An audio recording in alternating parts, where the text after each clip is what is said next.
Fayanzilu Ya'juj Ma'juj min makanin a'la sur'atan. Maka Ya'juj Ma'juj kemudian turun dari tempat yang tinggi dengan sangat cepat. Tidak ada satupun kaum atau manusia yang didapati Ya'juj Ma'juj illa qataluhu, mereka akan membunuhnya dan membantainya.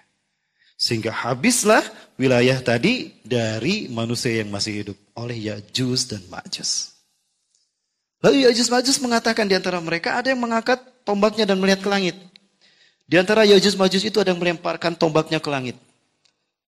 Orang itu, Ya'juj Ma'juj itu mengatakan, semua penduduk bumi ini telah kita bunuh. Padahal tidak semua Bapak Ibu. Karena masih ada manusia yang lain.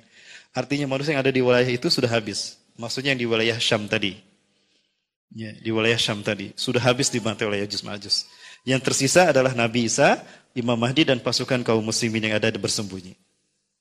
Berarti tinggal penduduk langit yang harus kita habisi. Maka di antara mereka ada yang melemparkan tombaknya ke langit. Lalu tombak itu pun kembali dengan berlumuran darah, kata Rasulullah SAW. Lalu Allah menghukum Ya'juj Ma'juj dengan turunnya ulat dari langit. Hujan ulat menimpa mereka. Ya'juj Ma'juj ini ditimpa hujan ulat, mereka merunduk. Maka tidak salah kalau Rasulullah menyebutkan, fayadkhulu ila jasadi Ya'juj Ma'juj min unukihim. Maka ulat-ulat tadi memasuki menjalar dalam tubuh Ya'juj Ma'juj lewat unuk pundak mereka. Hujan ulat mereka begini kan? Melindungkan kepala mereka dari ulat. Lalu ulat itu mereka masuk dari punduk. Ada yang masuk ke otak, memakan otak mereka. Ya'juj Ma'juj. Ada yang masuk ke paru-paru, ke dada, masuk memakan paru-paru dan jantung mereka. Ringkas cerita Bapak Ibu. Itulah habisnya cara Allah menghabiskan Ya'juj dan Ma'juj. Di malam itu. Bayangkan saking dahsyatnya kekuatan Ya'juj Ma'juj. Nabi Isa saja tidak berani menghadapi mereka. Dan ini adalah fitnah terakhir yang menimpa umat Islam di akhir zaman. Siapakah Ya'juj Ma'juj? Ini sebetulnya menjadi misteri bagi kita. Walaupun di dalam Al-Quran dijelaskan tentang Ya'juj Ma'juj, namun tidak eksplisit. Ya, Ya'juj Ma'juj yang diceritakan di dalam Al-Quran itu ada dalam dua hal. Yang pertama, Ya'juj Ma'juj yang muncul di zaman Zulkarnain. Yang kedua, Ya'juj Ma'juj yang disebutkan Allah di dalam surat Al-Anbiya itu menyebar ke semua pelosok bumi dan bercampur baur dengan ras manusia yang ada. Artinya, dalam pembahasan ini Al-Quran menyajikan Ya'juj Ma'juj ini manusia biasa seperti kita. Dulu saya pernah berpikiran Ya'juj Ma'juj ini alien. Ya'juj Ma'juj itu alien.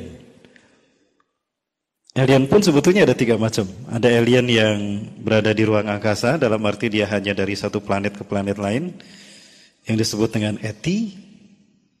Ada juga alien yang bertebaran di permukaan bumi, Grace. Ada juga alien yang di bawah permukaan bumi, Extraterrestrial Biological Entities atau EBI. Nah, dari tiga jenis alien ini yang cenderung sama dengan perilaku Ya'juj dan Ma'juj adalah EBI, Extraterrestrial Biological Entities. Yaitu alien yang berada di bawah permukaan bumi, mereka berada di dalam, dan dia cenderung sangat sensitif dengan sinar matahari. Tapi perilakunya kanibal. Namun keterangan ini ternyata belum terbukti secara empiris, dalam arti secara nyata. Karena banyak buku-buku fiksi yang justru bercerita tentang EBI. Nah, siapakah sebetulnya Ya'juj Ma'juj, Bapak Ibu rahmati Allah? Bisa dilihat di tayangan. Di dalam Al-Quran cerita Ya'juj Ma'juj ini terkait dengan Zulkarnain, yang dikisahkan bahwa Ya'juj Ma'juj ini berada di masa Zulkarnain hidup. Ya, nanti kita bahas siapa Zulkarnain. Kedua nama ini ditemukan pada budaya bahasa Cina. Jadi Ya'juj Ma'juj bukan bahasa Arab, tetapi dia bahasa Cina. Ya, bahasa Cina. Ini ditemukan dari budaya bangsa Cina, terutama yang berada di kawasan Zhengzhou. Ya, khususnya Henan. Henan itu artinya sungai selatan. Henan, sungai selatan. Ya, di mana terdapatnya dinding raksasa atau tembok Cina yang disinyalir oleh salah satu ulama ternama dari Saudi Arabia, Syekh Profesor Dr. Hamdi bin Hamzah Abu Ziyad menyatakan bahwa itu berada di Cina, dan tembok Cina itu merupakan tembok yang dibangun oleh Zulkarnain. Asumsinya adalah karena tembok ini berada di wilayah yang disebutkan terdapatnya Yajuj Majuj yang dikurung oleh Zulkarnain. Kedua, konstruksi dari dinding atau tembok Cina ini sama dengan konstruksi piramida di zaman Nabi Musa AS. Apalagi memang Zulkarnain hidup di zaman Nabi Musa alaihissalam. Ya. Nanti kita bahas siapa Zulkarnain, Bapak Ibu. Nah, siapakah Yajuj Majuj ini dan apakah arti Yajuj Majuj? Kedua nama ini ditemukan pada budaya dan bahasa Cina. Ya artinya Asia, Jou benua atau bangsa. Jadi ya Jou itu diambil ke dalam bahasa Arab. Bahasa Arab tidak pernah menempatkan satu nama di mana ada huruf waw sukun di akhirnya. Maka selalu ditambah dengan huruf mati. Maksudnya huruf yang bisa berharokat tapi disukunkan. Maka ditambahlah dengan huruf jim. Maka kata Ya'jou berubah ketika diambil oleh bahasa Arab menjadi Ya'juj. Ya, jadi Ya'juj. Yang mana kalau kita lihat, kita uraikan, Ya'juj ini terdiri dari dua kata, Ya dan Jou. Ya artinya Asia, Jou bangsa. Jadi Ya'juj adalah bangsa Asia. Kemudian yang kedua, ada kata Ma'juz. Ini juga sama terdiri dari dua kata. Sehingga Ma'juz ini merupakan satu frase. Jadi Ma' adalah pasukan berkuda, Jou bangsa. Diambil ke dalam bahasa Arab menjadi Ma'juj, artinya bangsa yang berkuda. Nah, kalau digabungkan kata Ya'juj dan Ma'juj, kita menemukan arti bahwa mereka adalah bangsa yang berkuda yang berasal dari Asia. Itu definisi Ya'juj dan Ma'juj. Ya, definisi ini Bapak Ibu bisa temukan di dalam buku Ya'juj Ma'juj akan muncul dari Asia, karya Syekh Profesor Dr. Hamdi bin Hamzah Abu Ziyad, ya, dari Saudi Arabia. Sepertinya beliau masih hidup ya, karena saya lihat buku yang beliau keluarkan, kitab yang beliau keluarkan yang merupakan hasil dari penelitian beliau sendiri dari negeri matahari terbenam sampai negeri matahari terbit. Beliau melakukan penelitian sendiri dengan dana sendiri didampingi oleh istrinya. Ya, penemuan yang beliau lakukan ini menurut saya sangat representatif untuk kita membahas tentang siapa itu Ya'juj Ma'juj. Baik, berangkat dari kisah zaman dulu Ya'juj Ma'juj. Siapakah Ya'juj Ma'juj ini atau dari mana keturunan Ya'juj Ma'juj ini berasal? Di dalam kitab tersebut disebutkan bahwa bangsa Ya'juj Ma'juj adalah keturunan dari anak pertama Nabi Nuh alaihissalam. Sebentar Bapak Ibu. Kalau kita lihat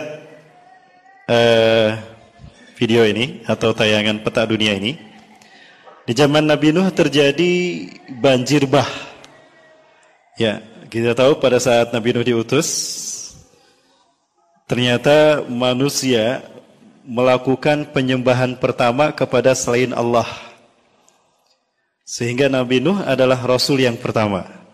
Bapak Ibu yang dirahmati Allah, Nabi Adam bukan Rasul. Nabi Adam itu cuma Nabi, belum Rasul. Beliau bukan Rasul.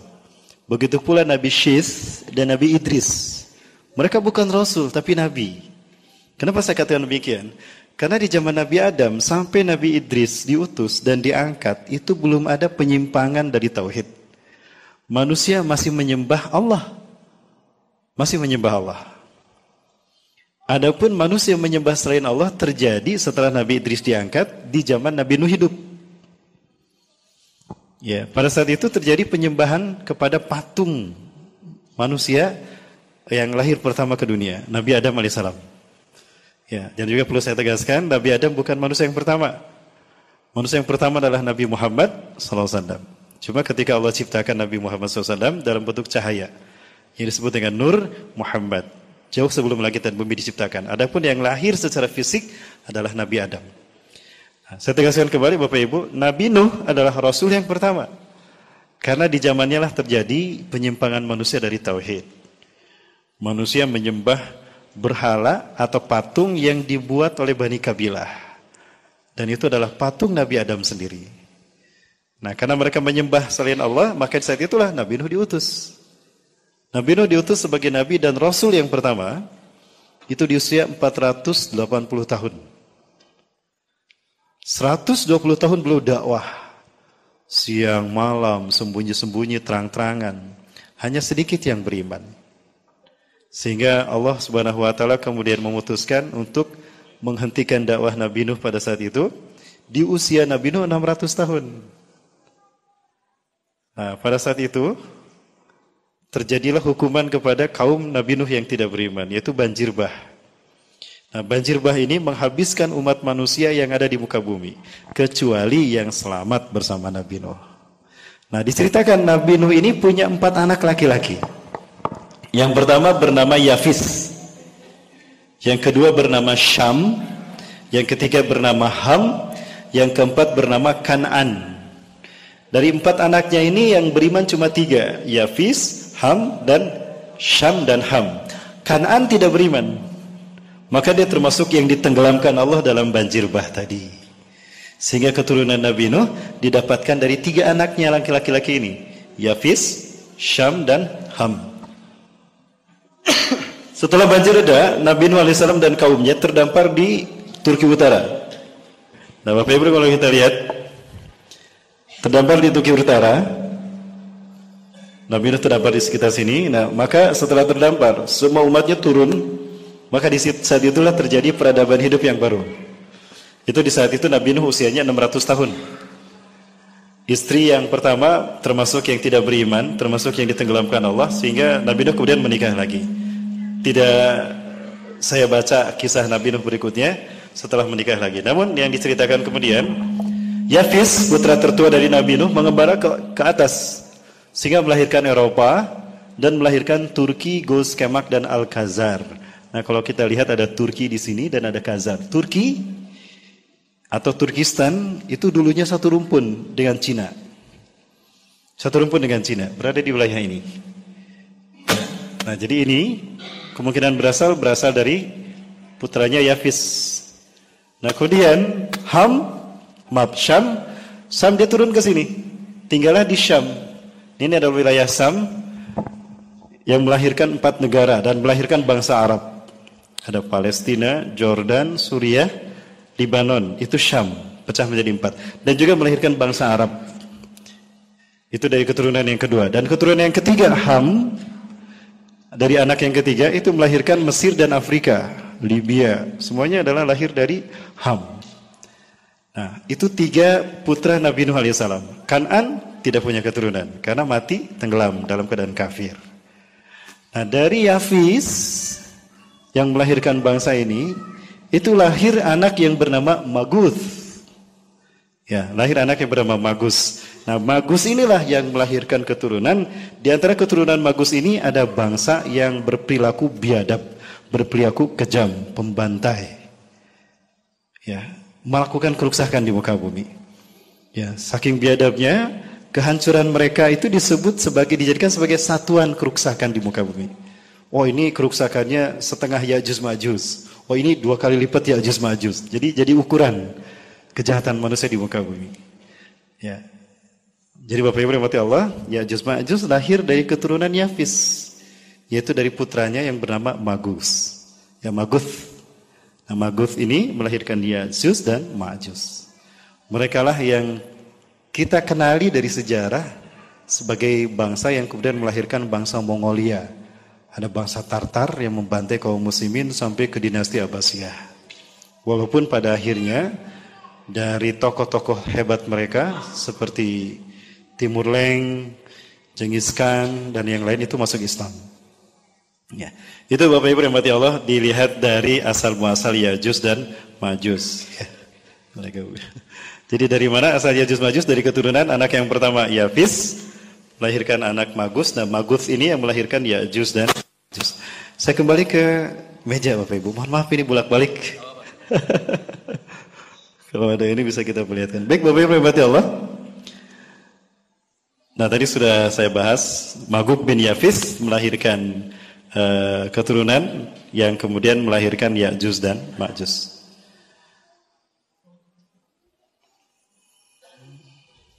Berbicara tentang Ya'juj Ma'juj, tidak banyak diceritakan seperti apa kejahatannya di dalam Al-Quran. Nah, maka kejahatan atau perilaku yang lain dari Ma'juj ini kita dapatkan dari hadis Rasulullah SAW.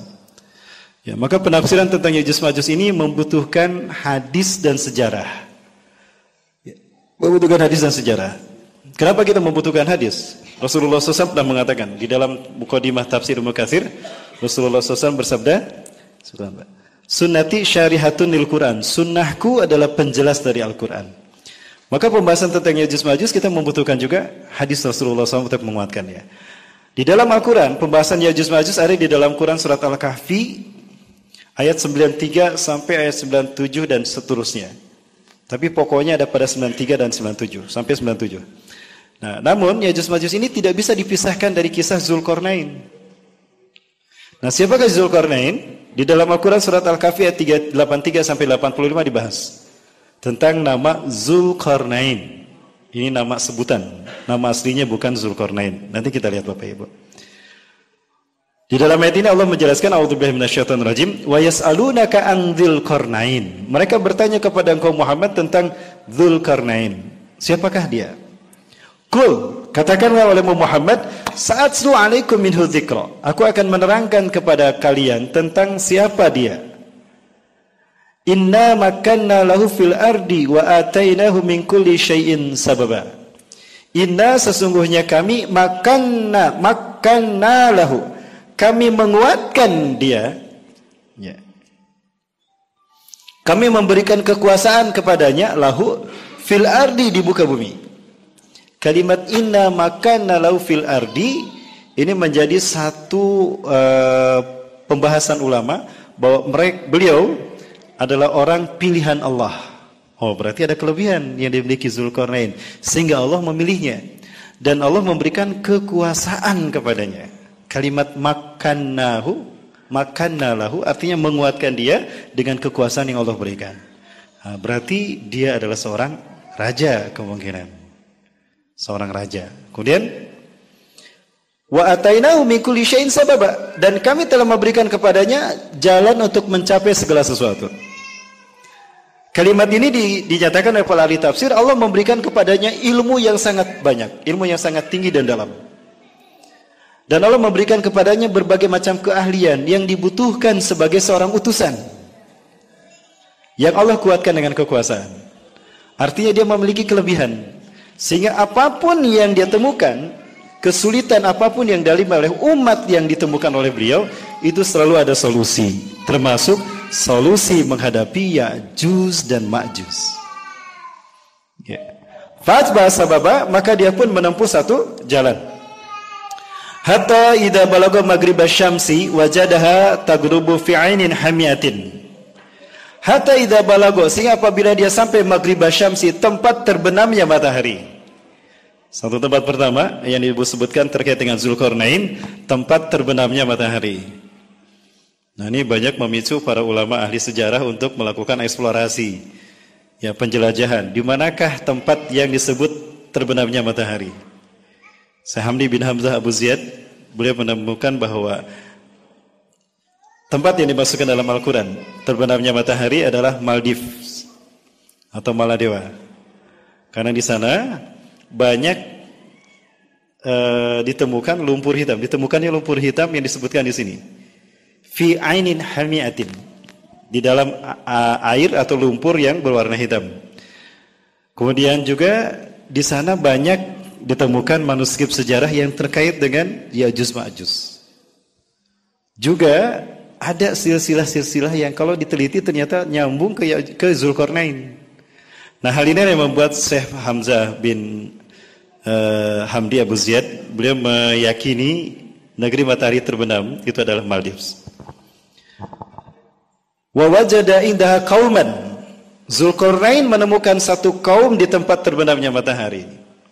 Kulna, kami berfirman kepada Zulkarnain, kepada Zulkarnain, hai Zulkarnain, imma an tu'adziba wa imma an tattakhida fihim husna.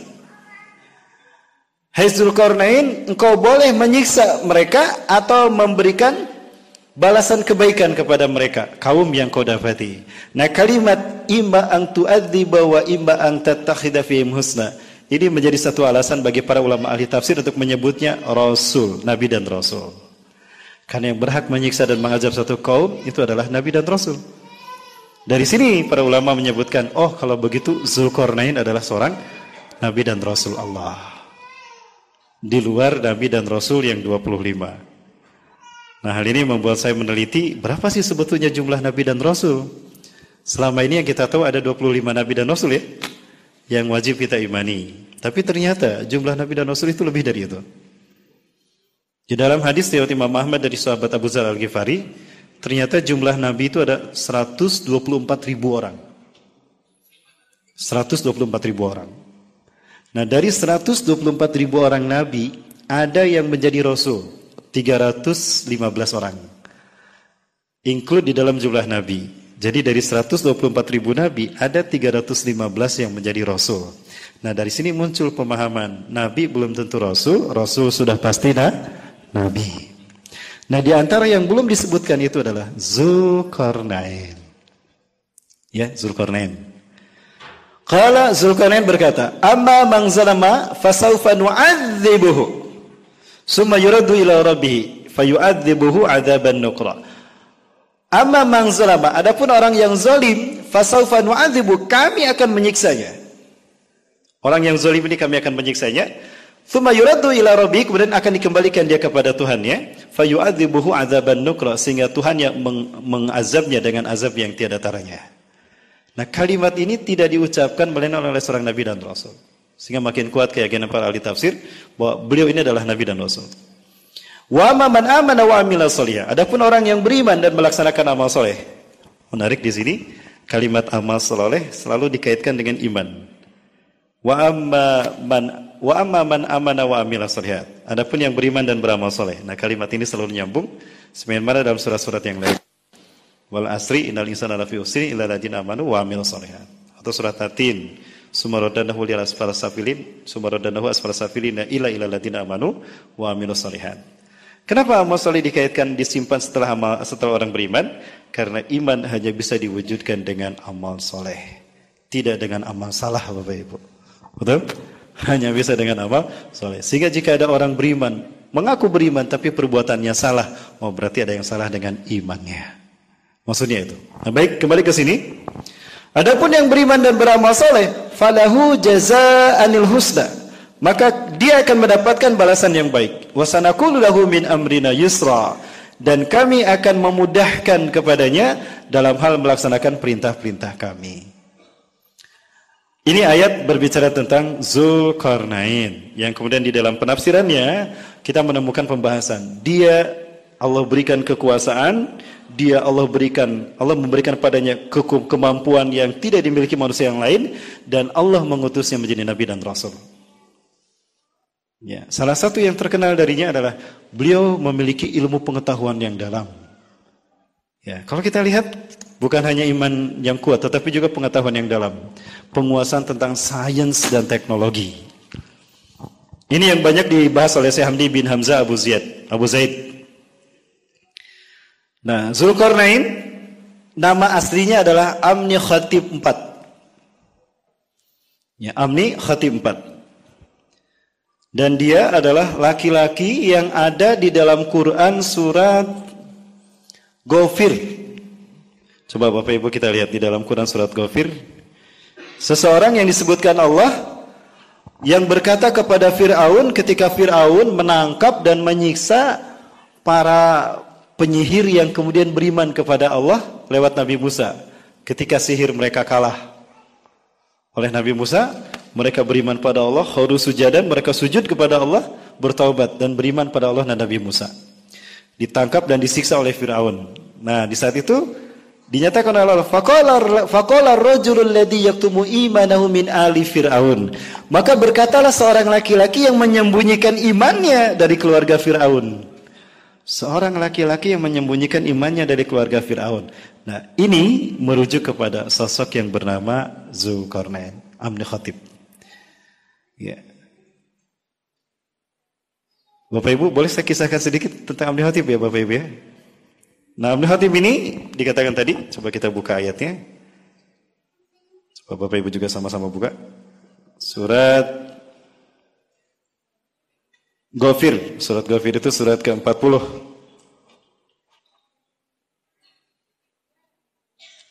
Saya agak lupa lagi ayat yang ke-28 atau berapa coba.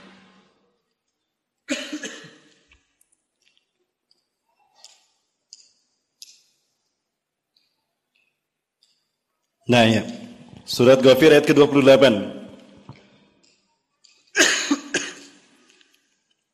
Surat ke-40. A'udzubillahi minasyaitonir rajim. Wa qala rajulun, dan berkatalah seorang laki-laki mukminun yang beriman, min ali Fir'aun, dari keluarga Fir'aun. Yaktumu imanahu, yang menyembunyikan keimanannya. Kenapa imannya disembunyikan? Karena pada saat itu ketika menampakkan imannya itu bahaya. Kebahayaan, resikonya adalah ditangkap dan disiksa, bahkan dibunuh. Siti Aisyah ya, itu meninggal karena dibunuh dan menyatakan keimanannya kepada Allah Azza wa Jalla. Kepalanya dipecahkan oleh Fir'aun dengan ditindih menggunakan batu. Nah, itu resiko orang menyatakan keimanannya. Sehingga laki-laki beriman ini, walaupun dia keluarga Fir'aun, dia menyembunyikan imannya. Dan dia berkata kepada Fir'aun, "Ataqtuluna rajulan ayyakula rabbi Allah?" Apakah kalian hendak membunuh mereka laki-laki, orang-orang yang mengatakan Tuhanku adalah Allah? Wa qad ja'akum bil bayyinati min rabbikum, dan sungguh dia datang kepada kalian dengan membawa penjelasan yang nyata dari Tuhan kalian. Nah, yang mengatakan ini di dalam tafsir itu dikatakan adalah Zulkarnain. Dia ternyata satu dari keluarga Fir'aun. Nah, ini banyak selisih pendapat. Apakah dia anak laki-laki Fir'aun dari salah satu istrinya, atau apakah dia keponakan Fir'aun? Ya, yang lebih kuat adalah keponakan Fir'aun, yang menjadi kandidat Fir'aun berikutnya jika Fir'aun yang saat itu mati. Dan itu memang terjadi. Nah, ketika dia beriman kepada Allah dan Rasulnya lewat dakwah Nabi Musa AS, dia berganti nama dari Amnihatib menjadi Akhnaton. Bapak Ibu pernah mendengar kata Amnihatib? Atau pernah mendengar kata nama Imhotep? Pernah? Dalam cerita apa? The Mummy kan? Dalam film The Mummy yang diperankan oleh Brendan Fraser. Betul? Masih ingat? Nah, itu dicitrakan buruk. Seolah-olah Imhotep ini adalah buruk, jahat, dan mumi. Sebetulnya bukan demikian. Yang benar, Imhotep diambil nama Amnihatib adalah seorang nabi tadi, rasul yang beriman dari keluarga Fir'aun. Nah, setelah dia beriman, dia berganti nama dari Amnihatib menjadi Akhnaton. Akhna artinya abdun, hamba, ton Allah. Jadi Akhnaton artinya hamba Allah, yang kalau di bahasa Arab kan Abdullah. Ya. Dan beliaulah yang menyaksikan bagaimana dakwah Nabi Musa kepada Fir'aun ditolak. Fir'aun mendapatkan azab dari Allah sampai Fir'aun tenggelam. Akhnaton menyaksikan. Hal ini menguatkan iman Islamnya, sehingga dia makin yakin kalau Allah adalah Tuhan satu-satunya yang tidak ada sekutu baginya. Di saat itulah dia membantu Nabi Musa dan berdakwah sebagaimana dakwah Nabi Musa SAW, sehingga Allah menguatkannya menjadi Nabi dan Rasul, dan Allah berikan dia kekuasaan. Kekuasaan yang dimaksud adalah dia menjadi pemimpin Mesir setelah Ramses tenggelam. Pembacaan surat Asy-Syu'ara tentang kisah Nabi Musa dan Fir'aun. Di dalam tafsir Ibnu Katsir dijelaskan bahwa Zulkarnain termasuk dari 70.000 Bani Israel yang ikut menyeberang Laut Merah bersama Nabi Musa AS. Nah,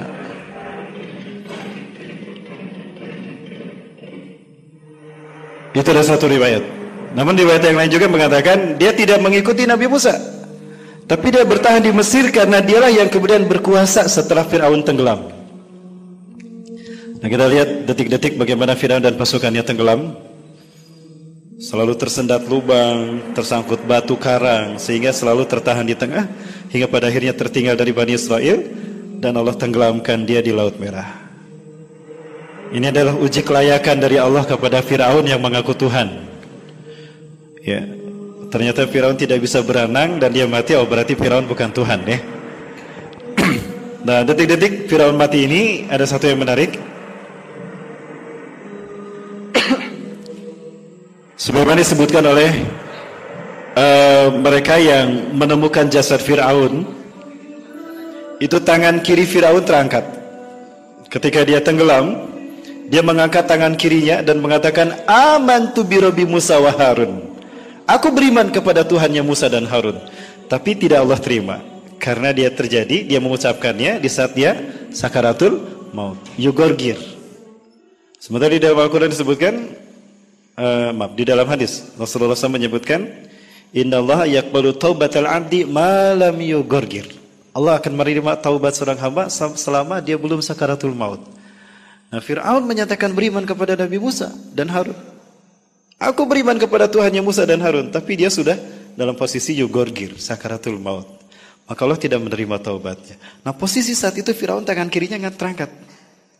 Ini bukti dia mengaku beriman. Dan ini disaksikan oleh Zulkarnain. Makin kuat imannya kepada Allah Azza wa Jalla. Ya.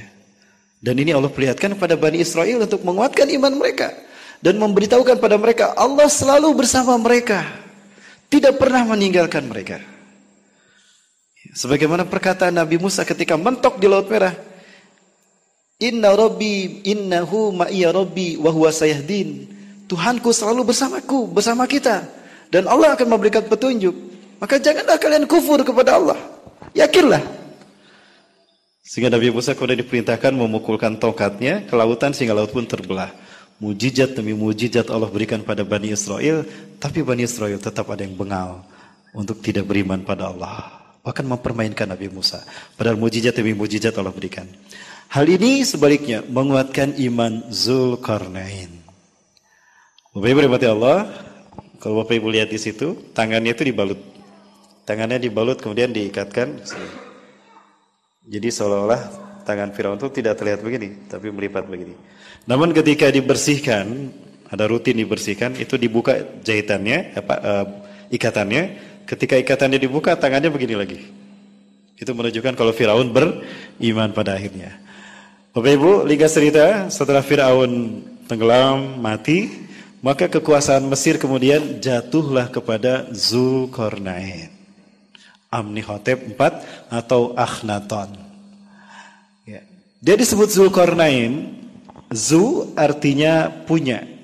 Kornain dua tanduk. Dia disebut Zulkarnain. Ada bahasan begini Pak. Raja-raja Mesir pada saat itu, stylish rambutnya, kepalanya itu pelontos, botak. Tapi kemudian ada rambut yang dikepang.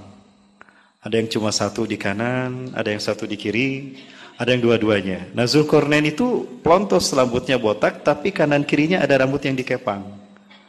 Sehingga seolah-olah terlihat seperti tanduk.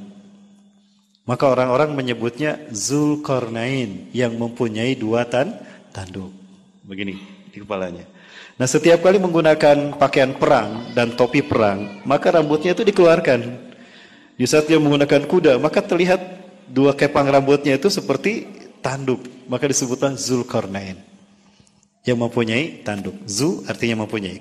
Seperti di dalam Al-Quran, Wallahu Zulfadlil Azim. Zulfadli yang mempunyai keutamaan. Ya. Baik. Bapak Ibu rahmati Allah. Nah maka Zulkarnain naik tahta. Dia menjadi pemimpin Mesir saat itu, menggantikan Ramses, Firaun yang tenggelam.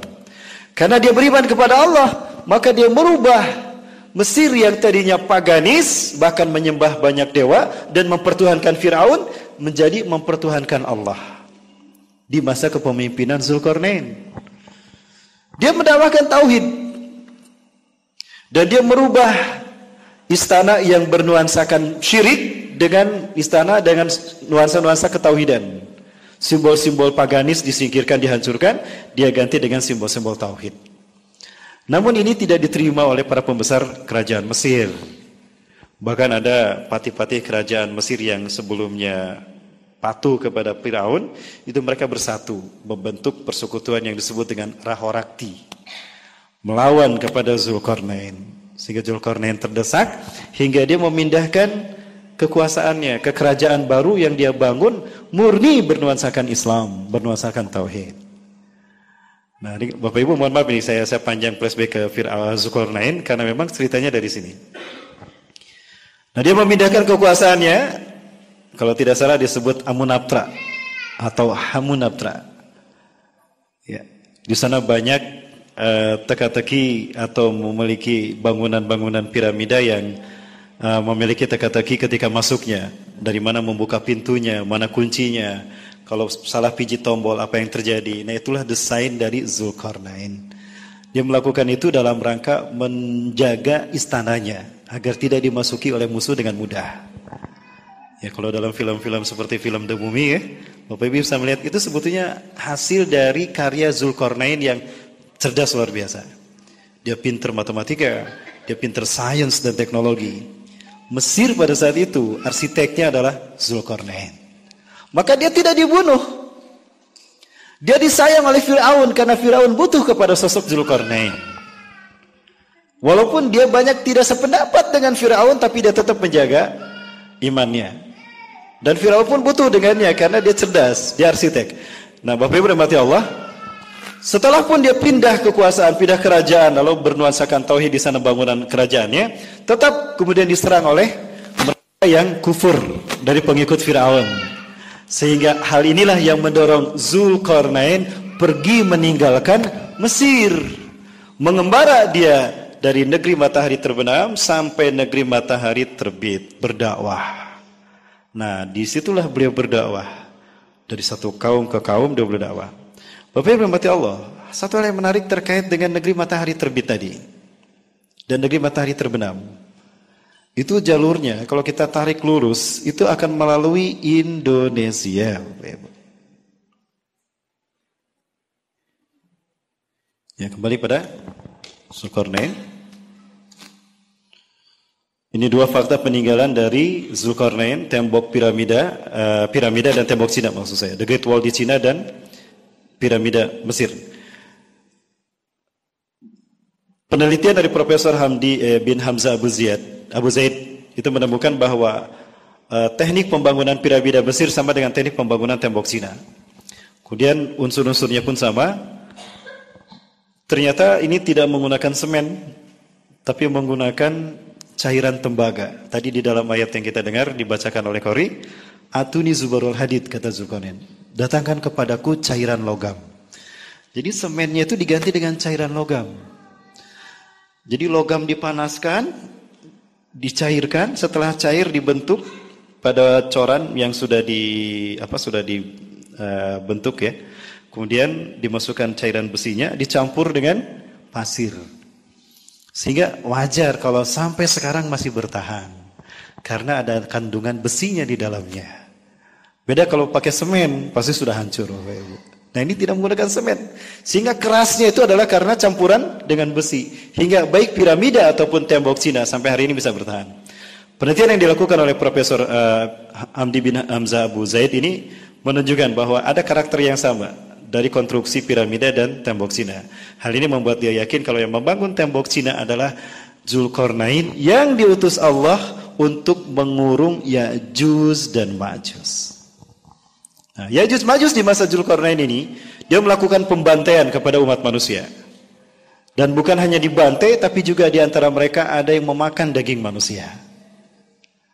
Nah, jadi mereka ini adalah manusia-manusia yang kanibal. Nah, karena kezaliman mereka inilah yang membuat Allah memerintahkan Zulkarnain untuk menghukum mereka dengan cara dikurung. Sehingga dia terisolasi dan mereka ini tidak bisa bergaul dengan dunia luar. Terkurung di wilayah yang diyakini berada di antara dua gunung As-Sadain di dalam Quran Surat Al-Kahfi. Wajadas Sadaini. Zulkarnain menemukan dua gunung yang di tengah-tengahnya ada kaum. Nah, kaum ini kadu la yafqahuna qawla. Hampir-hampir tidak difahami kata-kata mereka, bahasa mereka sangat susah. Tapi karena Allah memberikan pemahaman yang luar biasa, ilmu yang luar biasa pada Zulkarnain, Zulkarnain bisa memahami bahasa mereka. Sehingga bahasa mereka difahami dan mereka pun mengeluhkan kezakatan Ya'juj Ma'juj. Ditolonglah mereka oleh Zulkarnain dengan cara dibuatkan tembok Cina ini. Menurut versi Syekh ini. Sehingga tembok Cina ini menyelamatkan kaum yang tadi dari kejahatan Ya'juj Ma'juj.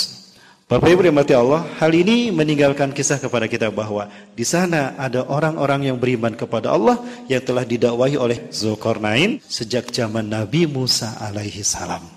Maka jangan heran kalau di Henan Di Zhengzhou, Bapak Ibu bisa menemukan masjid yang usianya 2500 tahun.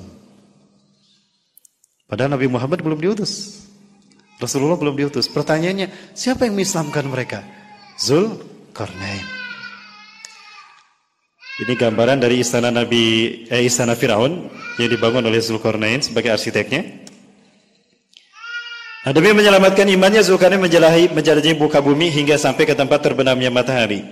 Tempat yang dimaksud adalah Maldives. Ya, Bapak Ibu bisa melihat ada Maldives di sana yang berada di Laut India di samping Afrika. Di bawah Asia ada tulisan Maldives. Itu disinyalir sebagai tempat di mana negeri matahari terbenam yang disebutkan di dalam surat Al-Kahfi.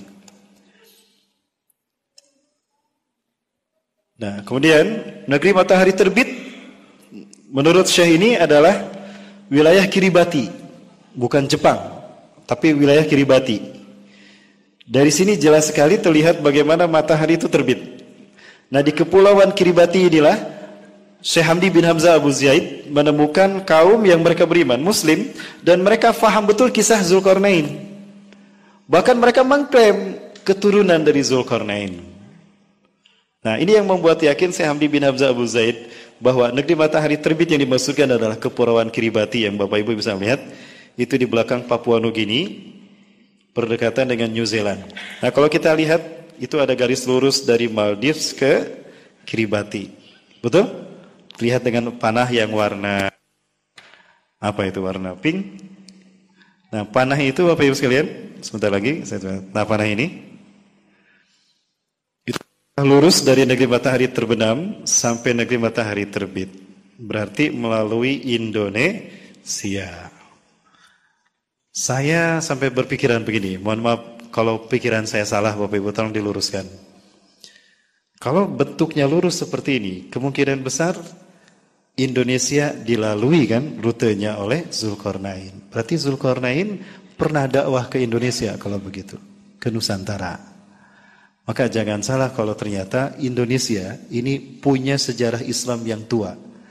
Berbeda dengan sejarah Islam yang selama ini kita pahami masuk ke Indonesia di abad ke-11, abad ke-12, Kerajaan Samudra Pasai. Saya kira itu tidak relevan dengan kisah-kisah Nabi yang lain, terutama kisah Zulkarnain. Nah, dari sini Bapak Ibu sekalian kalau kita lihat kemungkinan lain jalur yang ditempuh selain jalan darat, jalur lurus dari negeri matahari terbenam sampai negeri matahari terbit itu ke atas, yaitu ke Cina. Yang menyebabkan dia bertemu dengan Ya'juj dan Ma'juj, baru turun setelah dia mengurung Ya'juj Ma'juj, turun ke Kiribati. Manapun jalur itu, tentu dia akan kembali ke jalur lurus tadi tetap melalui Indonesia. Artinya Asia dulu menjadi tempat dakwahnya, menjadi jalur dakwahnya, dakwah tauhidnya Zulkarnain.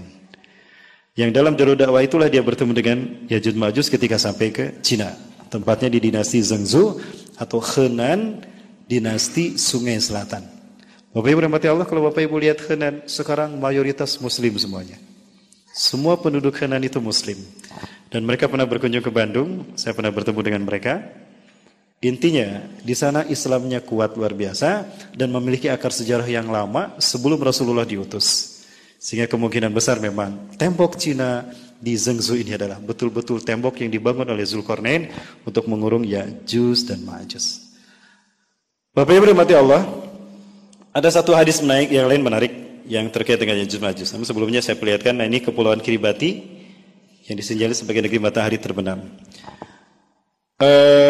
Ada korelasi antara kecerdasan Zulkarnain sebagai pakar sains, teknologi dan juga arsitek. Artinya juga dia pakar ilmu kimia dengan tempat di mana dikunjungi oleh Zulkarnain. Tempat-tempat yang cenderung dikunjungi Zulkarnain itu berbentuk atol. Bapak Ibu, atol itu gunung berapi yang ketika meletus, gunung berapi itu kan ada di lautan, ketika dia meletus maka menyisakan pulau-pulau kecil. Bentuknya begitu, nah karena patah maka membentuk lingkaran, pulau-pulau kecil yang melingkar. Nah disitulah tempat yang paling disukai oleh Zulkarnain.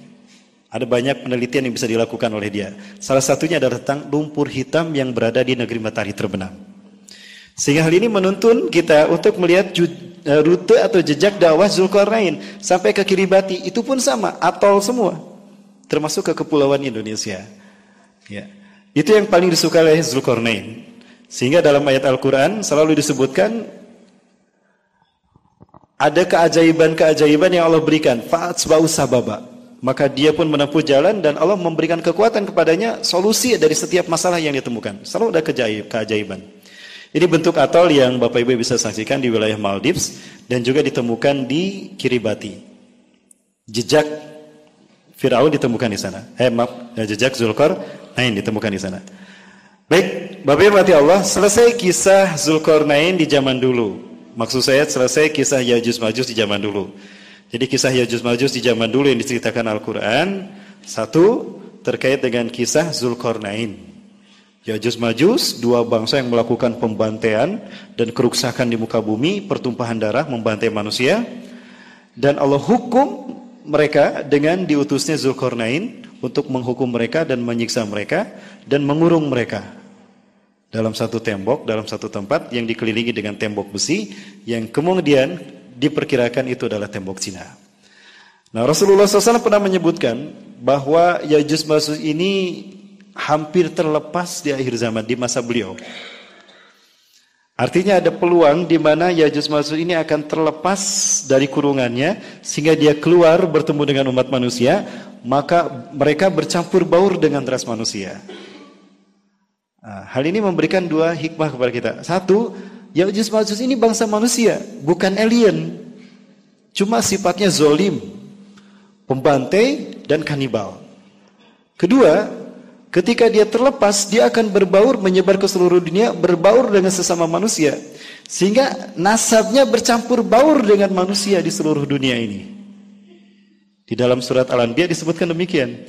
Sehingga ketika tembok itu terlepas, kata Allah, maka aku keluarkan mereka dan mereka akan bercampur baur dengan manusia. Nah, ini menunjukkan dia akan menyebar ke seluruh manusia. Hal inilah yang kalau kita lihat sejalan dengan hadis Rasul yang satu ini. Nah, sekarang kita sampai pada Yajuj Majuj di masa kita. Di dalam sebuah hadis dari Zainab binti Jahshin, Rasulullah SAW istiqadha min naumi. Zainab binti Jahshin, istri Rasulullah SAW yang pernah dinikahi oleh Zaid bin Harisah. Setelah cerai, Rasulullah diperintahkan Allah menikahinya untuk membuktikan Zaid bin Harisah bukan putranya. Nah, Zainab binti Jahshin ini meriwayatkan bahwa Nabi SAW pernah terbangun dari tidurnya di suatu malam. Wa huwa yaqulu, dan Rasulullah bersabda, La ilaha illallah, tidak ada Tuhan selain Allah. Wailun lil arabi min syarrin qad iqtaraba. Kecelakaan akan menimpa bangsa Arab karena keburukan yang telah mendekat kepada mereka. Rasulullah lagi tidur, terbangun dari tidurnya, wajah merah, berkata, La ilaha illallah, bersumpah dengan tauhid, tidak ada Tuhan selain Allah. Lalu menyatakan, kecelakaan akan menimpa bangsa Arab. Wailun lil arabi min syarrin qad iqtaraba, karena keburukan yang telah mendekat kepada mereka. Catat Bapak Ibu, Rasulullah bersumpah atas nama Allah, la ilaha illallah, kemudian menyebutkan sesuatu yang artinya pasti terjadi. Dan ini wahyu, makanya Rasulullah terbangun dari tidurnya, ini wahyu yang Allah berikan kepada Rasulullah. Ya. Kecelakaan akan menimpa bangsa Arab karena keburukan yang telah mendekat pada mereka. Futihal yauma. Keburukan yang akan mendekat pada bangsa Arab ini dikaitkan dengan Yajuj Majuj. Futihal yauma min radmi Ya'juj wa Ma'juj misla hadhihi. Hari ini telah terbuka lubang Yajuj Majuj sebesar ini. Rasulullah mengisyaratkan seperti ini. Hadis ini diriwayatkan oleh Sufyan. Maka Sufyan waqada Sufyan biadil asrah. Sufyan melingkarkan jarinya seperti ini. Artinya Rasulullah mengisyaratkan begini. Hari ini lubang Yajuj Majuj telah terbuka seperti ini. Itu 14 abad yang lalu. Qultu, aku berkata, siapa? Zainab binti Jahshin. Ya Rasulullah, wahai Rasulullah, anuhliku wa fina salihun. Apakah kami juga akan hancur binasa? Sementara di tengah-tengah kami ada orang-orang soleh. Qala na'am. Ya. Idza kasral khabath, apabila kemaksiatan merajalela di mana-mana. Hadis ini diriwayatkan oleh Imam Muslim. Bapak Ibu bisa lihat di dalam Kitabul Fitan wa Asratis Sa'ah, bab Iqtarabal Fitan. Ini hadis riwayat Imam Muslim, hadis nomor 2880. Nah, dalam hadis ini Bapak Ibu menarik dikaitkan bahwa Rasulullah SAW menyebutkan adanya petaka yang akan menimpa bangsa Arab, kemudian dikaitkan dengan lubang Yajuj Majuj, terbukanya lubang Yajuj Majuj. Terkait dengan lubang Yajuj Majuj, Itu ada beberapa hadis yang kalau Bapak Ibu rangkaikan terus dikaji. Di antara mereka ada yang berupaya untuk melubangi tembok tadi, tapi tidak pernah berhasil. Dari tahun ke tahun, dari turunan ke turunan mereka tidak pernah berhasil membuka tembok tadi, sehingga mereka tetap terkurung. Namun belakangan mereka disebutkan, di antara mereka kemudian ada yang mengatakan la ilaha illallah. Maka ketika mereka mengatakan la ilaha illallah atau mengatakan Allahu Akbar, maka pukulan mereka terhadap tembok tadi membuat tembok tadi berlubang. Dari situ mereka menemukan solusi untuk keluar dari kurungan mereka, yaitu dengan menyebut asma Allah, mengagungkan asma Allah. Nah, hal ini yang membuat saya agak sedikit berpikir juga, Ya'juj Ma'juj mengatakan itu, apakah dia beriman? Nah, kalau kita lihat Bapak Ibu dari keturunan tadi Maguk bin Yafis ya, sejarah dari putra pertama Nabi Nuh tentang keturunan Ya'juj Ma'juj ini. Nah, kalau memang betul berdasarkan riwayat tadi, maka dari keturunan Ya'juj Ma'juj yang dulu, yang masih menggunakan ngambil posisi di pulau tadi di Cina, itu ada satu bangsa yang bernama Mongolia. Bangsa Tatar ini terkenal sebagai bangsa yang kejam. Kita lihat dari cara mereka membantai kaum muslimin dari dinasti Abbasiyah. Itu luar biasa biadabnya. Nah, perilaku bangsa Tartar yang ketika membantai kaum muslimin sama dengan perilaku Ya'juj Ma'juj zaman Zulkarnain. Dan kalau kita runut bangsa Tartar ini nyambung ke Ya'juj Ma'juj, istilahnya ke Ya'juj Ma'juj di zaman dulu Maguk bin Yafis. Artinya ada kemungkinan bangsa Tartar ini atau Mongolia ini merupakan keturunan dari bangsa Ya'juj Ma'juj zaman dulu. Nah kemudian, dan kita menyebutkan dalam sejarah bahwa tidak semua bangsa Tartar ini kemudian pada akhirnya mati dalam keadaan diazab Allah. Di antara mereka ada yang beriman. Seperti Timur Leng di zaman Turki Utsmani. Di zaman Turki Utsmani berdiri, saat itu Timur Leng mengakui kehebatan Turki dan berkalah, dan pada akhirnya beriman pada Allah. Beriman kepada Allah. Oh, berarti ada dari keturunan mereka yang beriman pada Allah. Keturunan Ya'juj Ma'juj. Ya, Timur Leng tadi. Dan Timur Leng ini dengan bangsa Tartarnya Mongolia membantai kaum muslimin sampai dinasti dinasti Abbasiyah. Dinasti Abbasiyah, mereka bangsa Arab kan? Bangsa Arab dibantai oleh keturunan Ya'juj Ma'juj ini, Tartar. Nah, apakah yang dimaksud hadis ini adalah bangsa Tartar yang membantai kaum muslimin hingga dinasti Abbasiyah habis dibantai itu dan berhadapan dengan Turki Utsmani? Ada sambungannya itu Bapak Ibu. Tapi kalau saya klaim itu sebagai sebuah kebenaran, nanti sebutnya cocok logi Bapak Ibu ya. Itu hanya penelitian jalur sejarah. Kenapa Ya'juj Ma'juj termasuk kategori fitnah? Karena bisa menimbulkan polemik. Di mana Allah Subhanahu wa taala dan Rasulullah SAW berbicara tentang fitnah akhir zaman ini tidak secara eksplisit, tapi menuntut kita untuk mencoba mempelajarinya dengan baik, dengan seksama. Nah, sehingga untuk memahami hadis-hadis Ya'juj Ma'juj ini tidak cukup dengan satu hadis. Ada thoriqohnya. Kumpulkan semua hadis terkait dengan fitnah akhir zaman, kelompokkan yang terkait dengan pembantaian akhir zaman, lalu kelompokkan kepada Ya'juj Ma'juj. Maka kita akan menemukan beberapa hadis, diurutkan, baru kita simpulkan. Nah, kesimpulan yang saya dapatkan Bapak Ibu, salah satunya dari hadis ini, ya Bapak Ibu yang mati Allah, bahwa di akhir zaman bangsa Arab akan menderita karena keburukan yang menimpa mereka dan terkait dengan Ya'juj Ma'juj. Nah, baru kita bahas siapakah Ya'juj Ma'juj di akhir zaman ini yang dikaitkan dengan petaka yang akan menimpa bangsa Arab. Para Allah, saya Imran Hussein, pernah mendengar ya? Seorang syekh dari Trinidad Tobago, usia 70 tahun, pernah bercerita tentang Ya'juj Ma'juj. Di mana menurut pendapat dalam paparan beliau, Ya'juj Ma'juj ini terkait dengan Anglo-American dan bangsa Khazar. Ini tidak salah Bapak Ibu. Kalau Bapak Ibu lihat silsilah bangsa Amerika, itu kan sebetulnya bukan pendatang asli Amerika. Amerika, Bapak Ibu kalau kita lihat didirikan oleh kaum Yahudi. Mereka adalah Freemason. Keturunan dari dinasti Rothschild, Rockefeller dan dinasti 12 dinasti Yahudi yang mereka melahirkan kelompok yang disebut dengan Yahudi Ashkenazim. Mereka lah yang menjadi founding father dari Amerika. Artinya Freemason adalah mereka yang menjadi founding father dari berdirinya Amerika. Salah satu dari mereka adalah anggota Freemason yang bernama George Washington.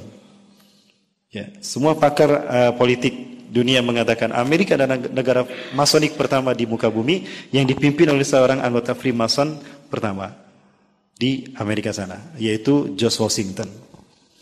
Nah, dari perilaku Amerika kita lihat mereka melakukan pembantaian kepada umat manusia. Di Irak, mereka membantai Irak kan. Kemudian Somalia juga membantai kaum muslimin di Afghanistan. Ini menunjukkan perilaku mereka membantai. Perilaku ini nyambung dengan perilaku Ya'juj Ma'juj. Sehingga tidak salah kalau saya Imran Husain mengatakan mereka bisa jadi menyebar membentuk Amerika. Ya, karena perilakunya seperti itu. Nah, tadi kita membahas di dalam surat Al-Anbiya, Allah menyebutkan Ya'juj Ma'juj itu nanti akan menyebar menjadi berbagai macam ras manusia. Salah satunya Anglo-Amerikan. Kemudian dari wilayah Turkistan, Cina, ada juga yang disebut dengan Kors Kirismen, yang juga kita kenal dengan nama Rusia, kita kenal juga dengan nama Turkistan, kita kenal juga nama Khazar. Itu satu rumpun dari keturunan Yafis. Nah, kalau kita urai sekarang, Turkistan itu melahirkan wilayah Turki. Bapak Ibu rahmati Allah, ada satu yang harus kita luruskan terkait dengan bahasa kata Cina dan Turki. Ketika Rasulullah SAW menyebut Turki, maka hari ini kita mendapati Turki yang Rasulullah SAW sebutkan itu Cina hari ini. Di mana ketika Rasulullah SAW menyebutkan salah satu hadisnya, innakum satagzuna Turka, sungguh kalian di akhir zaman akan memerangi Turki. Loh, kok Rasul menyebut Turki? Sementara kita hari ini mendapati Turki itu Muslim kan pemimpinnya, betul? Bahkan cenderung melakukan perlawanan kepada kebijakan Amerika yang zalim, berani menentang Barat. Bahkan cenderung seolah-olah menjadi simbol kebangkitan Islam di Eropa, Turki hari ini. Tapi Rasulullah menyebutkan di akhir zaman kalian akan berperang dengan Turki. Kalau saya hanya membahas pada hadis itu saja, bingung saya. Loh, kalau Rasul menyebutkan Turki, lalu saya hadis lain dicari lagi Bapak Ibu. Ternyata ada hadis yang menyebutkan ciri-ciri bangsa Turki ini. Satu, pakaian mereka berbulu dari kulit binatang dan sandal-sandal mereka berbulu. Oh, berarti mereka tinggal di daerah yang dingin, bersalju. Kedua, saya temukan hadis lain tentang Turki adalah mereka ciri-ciri wajahnya. Satu, sigorol ayun, sipit mata mereka. Juludum ahmar, kulit mereka merah. Zungfal unuf, hidung mereka pesek. Wabujum kal majadil mutrokoh, dan wajah mereka lebar seperti tameng. Dari situ kita bingung menyebutkan Turki yang mana ini. Nah, kalau kita lihat sejarah Turki, ternyata dulunya bukan berasal dari Eropa, tapi berasal dari satu rumpun tadi. Keturunan Yafis Magug tadi. Ya, keturunan Yafis Magug dan melahirkan Ya'juj Ma'juj dan melahirkan mereka. Jadi Rusia, Turki, Cina, Mongolia dan Khazaria itu satu rumpun. Lalu bagaimana bisa cerita Turki hari ini beriman dan berada di Konstantinopel? Nah, kisahnya beda Bapak Ibu. Mereka di antara bangsa Turkistan ini ada yang beriman kepada Allah dan Rasulullah di zaman Utsman bin Affan. Mereka menyatakan keislaman mereka beramai-ramai. Namun mereka tidak bisa mempertahankan iman Islam mereka. Karena satu daerah dengan pembantai dengan kaum yang kejam, bangsa Mongolia, bangsa Tartar tadi. Maka mereka mengungsi, pergilah mereka meninggalkan Turkistan, mengembara ke Eropa, maksudnya ke wilayah yang ada kesultanan Islam, yaitu dinasti Seljuk. Kalau kita urutkan, pertama dinasti Umayyah, Abbasiyah, Mamaluk, Seljuk, baru Turki Utsmani. Nah, sebelum Turki Utsmani ada bangsa Seljuk yang menjadi pewaris kekhilafahan Islam, yang langsung berada di timur tengah berhadapan dengan Eropa, maksudnya di wilayah Syam berhadapan dengan Eropa, Turki. Nah, berhadapan dengan kekuasaan Imperium Romawi Bizantium. Dari Turkistan ini 100 kepala keluarga mengungsi demi menyelamatkan iman Islam mereka. Ingin bergabung dengan dinasti Seljuk, kekhilafahan Seljuk, dipimpin oleh Sulaiman bin Bayazid. Mereka Muslim. Mereka Muslim, dipimpin oleh Sulaiman bin Bayazid, ingin menyelamatkan iman Islam mereka. Mereka berjumlah 100 kakak. Nah ini mereka berjalan ke dinasti Seljuk. Pada saat itu dinasti Seljuk, khilafah Bani Seljuk, sedang berperang melawan Romawi, Bizantium Timur. Peperangan ini tidak seimbang, mengakibatkan Seljuk hampir kalah. Raja Seljuk sendiri itu hampir terbunuh. Datangnya 100 kepala keluarga dari Turkistan ini menjadi suntikan kekuatan kepada bangsa Seljuk, dinasti Seljuk. Mereka berhasil mengalahkan tentara Romawi karena bantuan bantuan dari Turkistan ini di bawah pimpinan Sulaiman Bayazid. Selamat dari kekalahan melawan tentara Romawi, berterima kasih itu. Raja Seljuk mengucapkan terima kasih kepada bangsa Turki di bawah pimpinan Sulaiman Bayazid yang telah menyelamatkan Seljuk dari kehancuran, bahkan berhasil mengalahkan Bizantium Timur. Mengucapkan terima kasih dan memberikan hadiah. Hadiah yang diberikan oleh Raja Seljuk adalah sebidang tanah. Karena mereka pendatang, mereka butuh wilayah untuk tinggal. Diberikanlah tanah yang bernama Anatolia. Anatolia menjadi Turki hari ini. Nah, kalau Rasulullah menyebut Turki, itu bukan Turki hari ini. Tapi Turki yang Rasul sebutkan adalah Cina hari ini. Cina hari ini. Karena Cina hari ini, ciri-cirinya sama dengan sebutkan Rasulullah tadi. Matanya sipit, kulitnya merah, hidungnya pesek. Tapi peseknya ukuran Rasulullah, bukan ukuran kita. Macam mana kita sama Rasulullah, Bu? Rasulullah. Nah, yang menyebutkan kalau mereka pesek itu Rasulullah. Berarti ukurannya hidung Rasulullah. Kita sama Rasulullah disebutnya pesek bukan? Ya, kita. Jadi ukuran hidung mereka, ukuran hidung kita. Berarti hidung bangsa mereka sama dengan kita. Nah, hal ini cenderung kepada bangsa Cina hari ini. Nah, kemudian kalau ke Turki hari ini, Rasul tidak menyebutnya Turki, tapi Rasulullah menyebutnya Konstantinia atau Konstantinopel. Jadi jangan salah memahami hadis Bapak Ibu ya. Ketika Rasul menyebutkan Turki, oh Cina. Lalu Turki hari ini siapa yang disebutkan Rasulullah? Rasul menyebutnya Konstantinia. Yang kedua, Cina yang disebutkan Rasulullah bukan Cina hari ini. Tapi Cina yang Rasul sebutkan adalah mereka yang beriman kepada Allah Azza wa Jalla.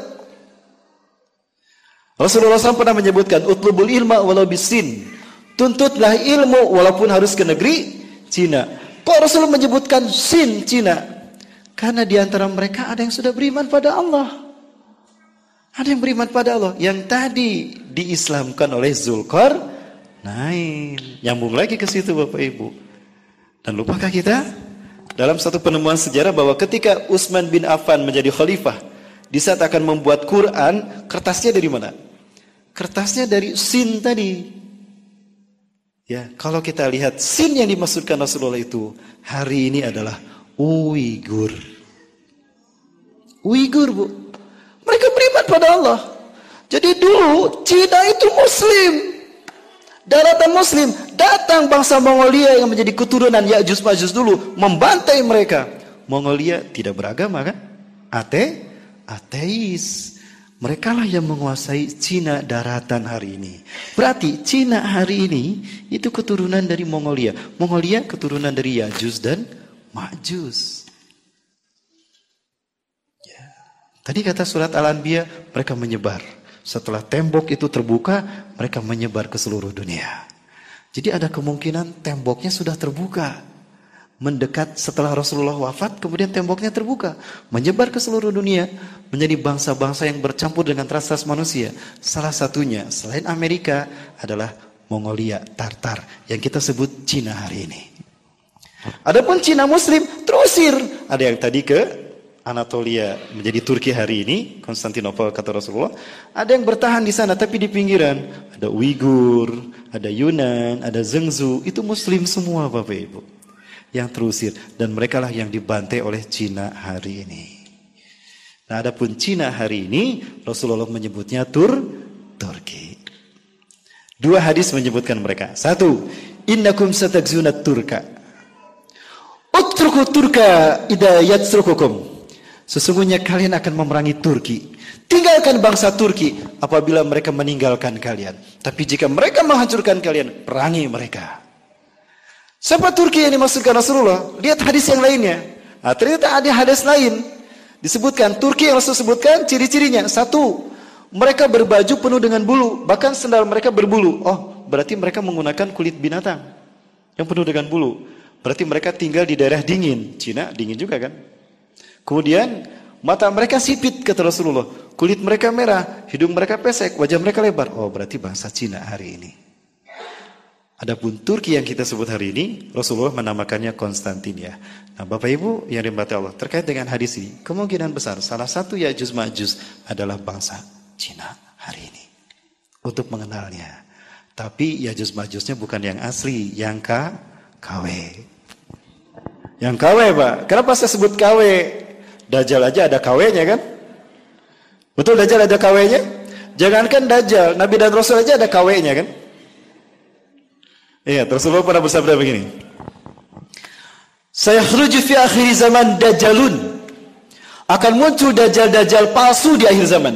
Dajjalun, Rasulullah menggunakan waw nun. Artinya jumlah mereka banyak.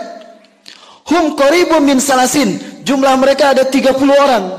Kurang lebih 30 orang. Kulluhum yasumuna annahum nabiyyun. Setiap mereka mengaku nabi. Oh, ada dajjal-dajjal palsu yang akan muncul di akhir zaman. Sebelum dajjal yang sesungguhnya muncul, jumlah mereka ada 30 orang kurang lebih kata Rasulullah, semuanya mengaku nabi dan di antara mereka ada perempuan yang mengaku nabi. Itu dajjal. Rasulullah menyebutnya dajjal. Ada perempuan yang mengaku nabi hari ini? Bahkan ada yang ngaku bisa mengundang Nabi Muhammad datang dan malaikat Jibril, betul? Ah, itu dajjal, Bu. Dajjal KW. Begitu pula Ya'juj Ma'juj. Kok bisa saya katakan begitu? Lihat hadis ini. Rasulullah SAW menyebutkan petaka akan menimpa bangsa Arab karena keburukan yang telah mendekat. Keburukan ini dikaitkan dengan terbukanya lubang Ya'juj Ma'juj. Ada kemungkinan keburukan ini adalah pembantaian yang dilakukan oleh keturunan Ya'juj Ma'juj yang menjadi isyarat akan munculnya Ya'juj Ma'juj yang sesungguhnya. Sebagaimana isyarat akan muncul Dajjal yang sesungguhnya diawali dengan munculnya Dajjal-Dajjal KW yang jumlahnya 30 orang tadi. Yang salah satunya ada perempuan yang ngaku Nabi. Ada zaman sekarang? Siapa, Bu? Ah, itu. Lia Eden. Eden apa Eden? Lia Eden. Bapak Ibu, menarik di sini. Mohon maaf, saya berdiri Bapak Ibu, agak pegal juga duduk terus. Kita lihat hadisnya. Wailun lil Arabi, kecelakaan akan menimpa bangsa Arab min syarrin qad iqtaraba, karena keburukan yang telah mendekat kepada mereka. Pertanyaan saya, siapa yang Rasulullah maksudkan bangsa Arab? Palestina, bangsa Arab bukan? Halo? Palestina bagi kita bangsa Arab bukan? Palestina bangsa Arab. Suriah? Yaman? Mesir? Libya? Irak? Afghanistan? Bagaimana negara mereka hari ini? Sudah hancur belum? Berdarah-darah kan? Dibantai kan? Siapa pembantai mereka? Pertama kita sebut Palestina. Siapa yang membantainya? Bangsa Zionis Yahudi. Jangan sebut mereka Israel. Kenapa Ustaz gak boleh sebut Israel? Israel itu gelar Nabi Yakub, Bu. Nabi Yakub itu ketika mendapatkan tugas kenabiannya, diperintahkan Allah berjalan dari Kanaan, Palestina, ke Padan Aram. Kanaan ke Padan Aram, perbatasan dengan Irak, Suriah, Irak, Syam, Irak. Nah, di sanalah bertemu dengan istrinya yang dicintainya, ya, dengan pamannya yang punya anak 2 perempuan, Ya'la dan Rahil, kedua-duanya ditikah. Nah, perjalanan itu dilakukan di malam hari, Pak. Dari Kanaan ke Padan Aram. Perjalanan di malam hari dinamakan Isra. Isra Mi'raj kan malam hari ya. Karena Allah. Allah itu Eli. Bahasa Ibraninya Eli. Allah itu Eli. Bahasa Ibrani. Ada film judulnya The Book of Eli. Ya, pernah dengar kan? Pernah lihat banyak. Nah, Eli itu artinya Tuhan. Bahasa Ibrani. Cuma di Indonesia Tuhan main bola. Eli Aiboy. Timnas ya. Nah, Eli Kalau disimpan di akhir menjadi il. Disambung dengan Isra, Israel. Nabi Yakub melakukan perjalanan dari Kanaan ke Padan Aram di malam hari Isra. Il karena Allah, maka beliau digelari Israel. Jadi jangan sebut mereka Israel, sebut mereka Zionis Yahudi. Zionis Yahudi yang sekarang membantai Palestina dan menguasai Al-Quds itu adalah keturunan Al-Khazar. Dan kalau kita lihat rumpun Al-Khazar, satu rumpun dengan Mongolia, satu rumpun dengan Cina hari ini.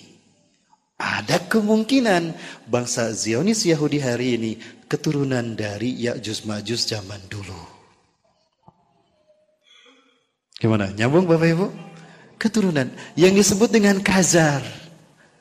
Merekalah yang beraliran Kabalah dan merekalah Yahudi Askenazim. Yahudi yang beragama Kabalah yang menyembah iblis dan Dajjal. Yang hari ini berupaya mendirikan The New World Order. Merekalah yang ingin mengambil Palestina dari kaum muslimin. Mereka ternyata keturunan dari wilayah yang satu rumpun dengan wilayah yang dulu dikuasai Ya'juj Ma'juj di zaman Zulkarnain. Jadi ada kemungkinan bangsa Yahudi hari ini, Zionis Yahudi hari ini adalah bangsa Khazar yang dimaksudkan yang berada di wilayah dulu dihuni oleh Ya'juj Ma'juj di zaman dulu. Kan tadi kata Allah dalam surat Al-Anbiya, mereka ketika terbuka akan menyebar ke seluruh dunia. Dan mereka akan menimbulkan petaka. Rasulullah sebutkan bangsa Arab. Baik, Palestina dibantai oleh Israel. Suriah dibantai oleh siapa Pak? Oleh Rusia kan? Rusia dengan rejim Bashar Assad. Bapak Ibu siapa Rusia? Rusia, Kurz dan Kirchman. Itu dulu satu rumpun juga dengan Khazar, satu rumpun juga dengan Mongolia, satu rumpun di tempat yang wilayah dulu dihuni oleh Ya'juj Ma'juj.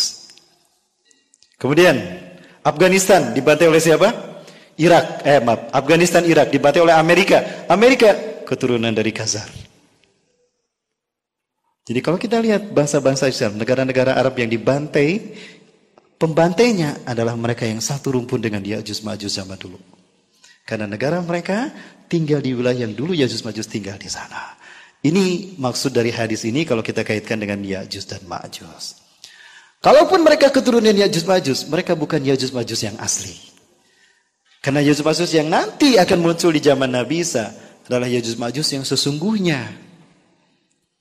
Ya'juj Ma'juj yang sesungguhnya. Artinya pembantaian yang dilakukan oleh bangsa yang menjadi keturunan Ya'juj Ma'juj zaman dulu itu akan nyambung sampai kepada yang munculnya Ya'juj Ma'juj yang di akhir zaman nanti.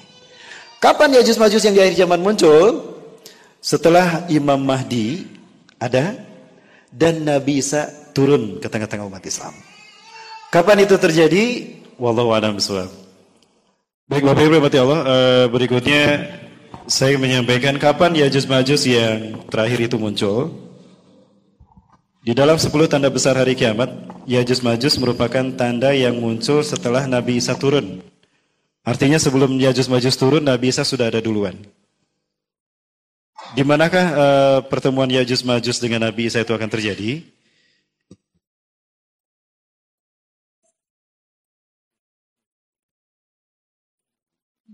Kalau kita lihat cerita Imam Mahdi, Bapak Ibu. Ya, kalau kita lihat cerita Imam Mahdi ini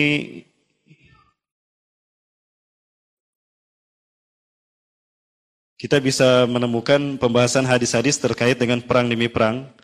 Karena kemunculan Imam Mahdi ini kemudian diikuti dengan perang demi perang sampai perang melawan Dajjal. Nah, setelah perang melawan Dajjal ada peristiwa Ya'juj Ma'juj turun.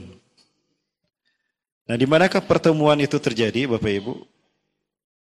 Ini ada wilayah yang kita kenal bernama Khurasan. Ibu-ibu pernah mendengar, Bapak Ibu pernah mendengar hadis begini? Sayati Dajjal wa yattabi'unahu sabuna alaf al-yahud bi wadi Isfahan ala jabhatil farsh. Dajjal akan datang dan dia akan diikuti oleh 70.000 Yahudi dari lembah Isfahan menggunakan jubah Persia. Isfahan ada di mana? Di Iran. Dan Iran disebut dengan Persia. Nah, ada kemungkinan besar Dajjal yang dimaksudkan datang dengan pasukan yang 70.000 orang Yahudi ini berasal dari Isfahan, mereka dekat ke wilayah Khurasan. Hal ini menjadi sesuatu yang logis kenapa Dajjal memilih tempat Khurasan, artinya Isfahan maksud saya, karena dia mendekati pasukan terbaik dari Imam Mahdi. Imam Mahdi punya 3 pasukan terbaik dunia. Nah, satu pasukan Syam dari Palestina Suriah, ada pasukan pembawa panji hitam As-Sabaratisud dari Khurasan, dan yang ketiga Taifah Mansurah. Ini kemungkinan besar Asia, dan ini kemungkinan besar Indonesia, Taifah Mansurah. Nah, para pembawa panji hitam, ini disebutkan Rasulullah dari Khurasan.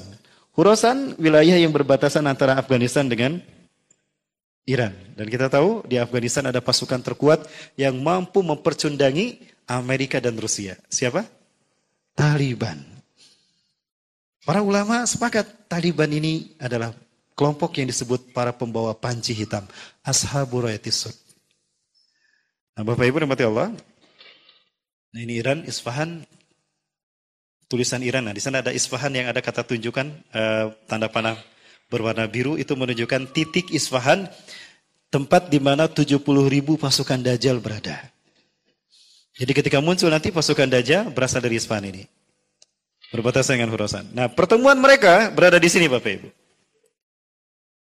Rasulullah SAW menyebutkan, Bapak Ibu saya runut peristiwanya ya. Saat itu Rasulullah akan menyebutkan, kalian akan melaksanakan salat subuh berjamaah.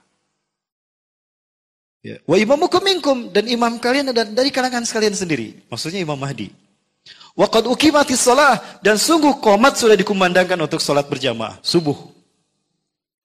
Falamma yusawwu sufufakum, tatkala imam kalian meluruskan saf salat kalian, istawu sufufakum, tarasu atadilu, luruskan dan rapatkan saf salat kalian. Ketika imam kalian meluruskan saf salat kalian, fanazala Isa bin Maryam, maka turunlah Isa bin Maryam. Ala janahain malakain, memegang sayap 2 malaikat.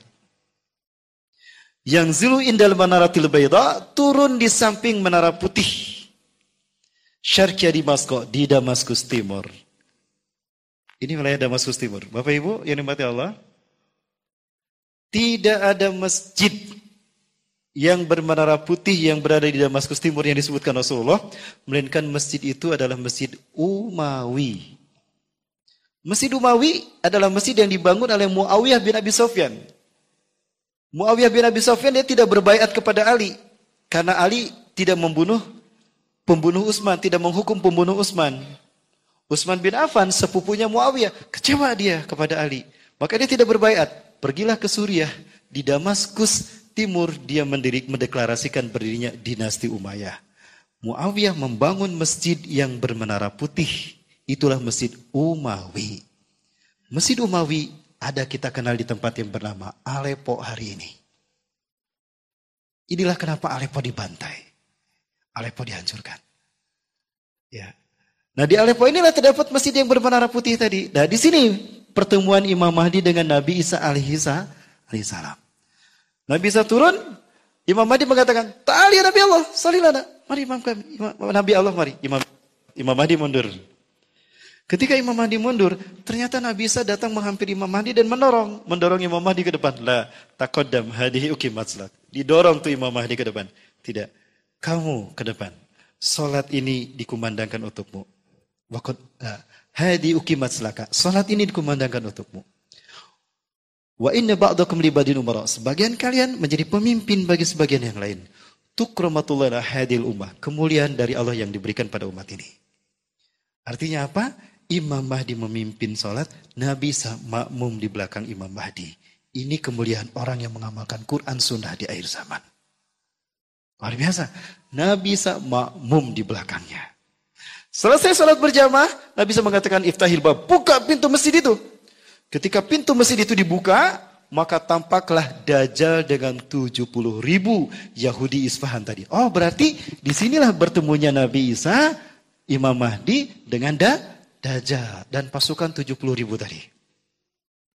Rasulullah SAW menyebutkan, harum tubuhnya Nabi Isa itu apabila dicium itu bisa terjangkau sampai sejauh mata memandang. Saya summa ila tarfin nadar. akan tercium sampai sejauh mata memandang. Harum tubuhnya Nabi Isa. Wa idza yasumul kafirun matu bagtatan. Jika orang kafir menciumnya, mati seketika. Luar biasa. Saking harumnya, bukan saking baunya. Kalau keringat saya saking baunya, pingsan orangnya. Kalau ini saking harumnya. Ini penjelasan terakhir, Pak ya. Kita detik-detik bertemunya Nabi Isa dengan Ya'juj Ma'juj yang sesungguhnya. Nah, ketika pintu itu dibuka, harum tubuhnya Nabi Isa menghantau pasukan Yahudi yang 70 tadi. Pasukan yang di depan mati seketika. Plek, plek, plek, plek, plek. Karena harum tubuhnya Nabi Isa tercium oleh mereka. Sisanya lari tunggang langgang. Dikejar sama pasukan kaum muslimin. Walaupun mereka bersembunyi balik batu dan pohon berkata, "Ya muslim, ya mumin, ya Abdullah ta'an. Fil warid ya uqtulu." Sini di belakangku ada Yahudi, bunuh dia. Kecuali pohon Gorgon. Fainaha syajaratul Yahud. Karena dia adalah pohon Yahudi. Adapun Dajjal, dia merinding ketika melihat Nabi Isa ada di depan, ada di dalam. Dia mengalir keringatnya dengan deras mengucur, "Lau yatsrukuhu lamata binafsi." Andaikan Nabi SAW membiarkan Dajjal tidak dibunuh, dia akan mati dengan sendirinya.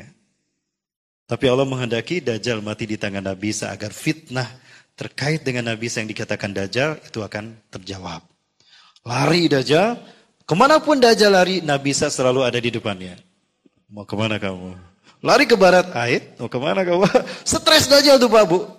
Kemanapun dia lari, Dajjal itu selalu ada Nabi Isa di depannya. Sampai terdamparlah di pintu Lut, Bapak Ibu. Pak, saya bisa diklik? Mohon maaf, bisa diklik. Aduh punten, saya nyuruh sama MC Bapak Ibu. Oh ada ini ya? Oh iya, saya lupa ada ini. Ya. Inilah Masjid Umawi tadi, Bapak Ibu, yang hari ini berada di Aleppo. Nah ini pintu gerbangnya. Kemungkinan nanti 70.000 orang Yahudi Isfahan tadi bersama Dajjal ada di sini. Nah, ini hadis yang tadi saya sampaikan, ceritanya panjang. Ya, ini hadis di dalam kitab Sahih Muslim. Bapak Ibu, satu hadis 5 halaman, bayangkan. Menceritakan tentang peristiwa ini.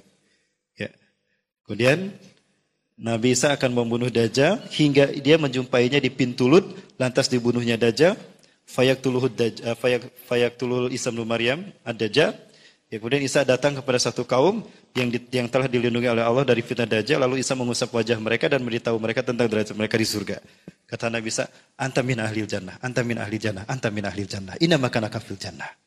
Pasukan yang terbaik tadi. Setelah Dajjal mati di pintu Lut. Nah, setelah itu Rasulullah SAW kemudian menyebutkan. Lalu mereka berjalan di wilayah Syam tadi. Maka ketika tiba di malam hari itu, Isa bin Maryam mendapatkan wahyu dari Allah bahwa Ya'juj Ma'juj akan turun menghampiri mereka. Maka seketika itu Isa bin Maryam memerintahkan mereka untuk bersembunyi di benteng-benteng yang kuat dan kokoh. Maka Isa bin Maryam bersama kaum muslimin pun dan Imam Mahdi bersembunyi di malam itu dari kejahatan Ya'juj Ma'juj. Fayang jilu Ya'juj Ma'juj mimakanin ala sura'atan. Maka Ya'juj Ma'juj kemudian turun dari tempat yang tinggi dengan sangat cepat. Tidak ada satupun kaum atau manusia yang didapati Ya'juj Ma'juj. Illa qataluhu. Mereka akan membunuhnya dan membantainya. Sehingga habislah wilayah tadi dari manusia yang masih hidup oleh Ya'juj dan Ma'juj. Lalu Ya'juj Ma'juj mengatakan di antara mereka ada yang mengangkat tombaknya dan melihat ke langit. Di antara Ya'juj Ma'juj itu ada yang melemparkan tombaknya ke langit. Orang itu, Ya'juj Ma'juj itu mengatakan, semua penduduk bumi ini telah kita bunuh. Padahal tidak semua Bapak Ibu. Karena masih ada manusia yang lain. Artinya manusia yang ada di wilayah itu sudah habis. Maksudnya yang di wilayah Syam tadi. Ya, di wilayah Syam tadi. Sudah habis dibantai oleh Ya'juj Ma'juj. Yang tersisa adalah Nabi Isa, Imam Mahdi dan pasukan kaum muslimin yang ada bersembunyi. Berarti tinggal penduduk langit yang harus kita habisi. Maka di antara mereka ada yang melemparkan tombaknya ke langit. Lalu tombak itu pun kembali dengan berlumuran darah, kata Rasulullah SAW.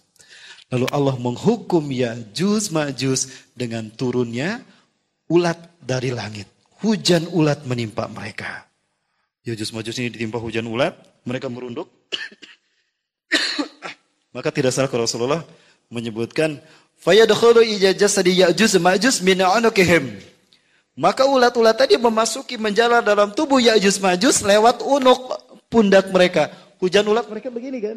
Melindungkan kepala mereka dari ulat. Lalu ulat itu mereka masuk dari punduk Ada yang masuk ke otak, memakan otak mereka, Ya'juj Ma'juj. Ada yang masuk ke paru-paru, ke dada, masuk memakan paru-paru dan jantung mereka. Ringkas cerita Bapak Ibu, itulah habisnya cara Allah menghabiskan Ya'juj dan Ma'juj di malam itu. Bayangkan saking dahsyatnya kekuatan Ya'juj Ma'juj, Nabi Isa saja tidak berani menghadapi mereka. Dan ini adalah fitnah terakhir yang menimpa umat Islam di akhir zaman. Habis itu Ya'juj Ma'juj, di waktu subuh telah selesai sholat dilaksanakan, sholat berjamaah selesai dilaksanakan, Nabi Isa berkata, aku minta salah seorang di antara kalian memastikan kalau Ya'juj Ma'juj telah pergi meninggalkan kita. Faqama rajulun alladhi yasta'id bil maut bis syahid. Maka berdirilah seseorang yang telah siap mati syahid. Aku siap melihatnya. Aku akan memastikan kalau di luar itu bagaimana Ya'juj Ma'juj sudah pergi atau belum. Orang ini sudah siap mati syahid menghadapi Ya'juj Ma'juj. Ketika dia keluar, tidak lama kemudian orang ini berteriak dengan keras. Allahu Akbar, Allahu Akbar, Allahu Akbar. Ya Nabi Allah, ukhruj antum. Ya ayuhal muslimun, ukhruj antum jami'an. Inna Ya'juj wa Ma'juj qad intahat. Wahai Nabi Allah, Isa bin Maryam, wahai pasukan kaum muslimin, keluarlah kalian. Sesungguhnya Ya'juj Ma'juj telah habis binasa. Maka keluarlah kaum muslimin, saat itu pekik takbir menggema. Demi menyaksikan Ya'juj Ma'juj telah mati bergelimpangan. Karena apa tadi? Dimakan oleh ulat. Maka tidak salah kalau ada ulama menafsirkan matinya Ya'juj Ma'juj sama dengan matinya pasukan Abraha. Ya, seperti daun yang dimakan ulat. Karena memang Rasul menyebutkan yang memakan Ya'juj Ma'juj adalah ulat. Itu Bapak Ibu fitnah terakhir yang melanda umat Islam dan itu adalah fitnah Ya'juj dan Ma'juj. Setelah Ya'juj Ma'juj habis, Bapak Ibu sekalian umat Allah, karena pada saat itu bumi kering, Rasulullah menyebutkan fataksurul masyiyah, binatang ternak akan kembali muncul. Sampai-sampai daging-daging Ya'juj Ma'juj dimakan sama binatang ternak dan membuat binatang ternak tadi dagingnya subur dan susunya berlimpah. Itu berkah ketika turunnya Nabi Isa sudah ada di tengah-tengah kita dan sudah ada Imam Mahdi. Selesai Bapak Ibu Ya'juj Ma'juj habis, maka umat Islam menguasai dunia. Maka tegaklah khilafah ala minhajin nubuwah. Fase yang kelima, yang kemudian Nabi Isa menikah dengan gadis Arab, punya 3 anak laki-laki. Ya, gadis Arab bukan gadis Tangerang ya.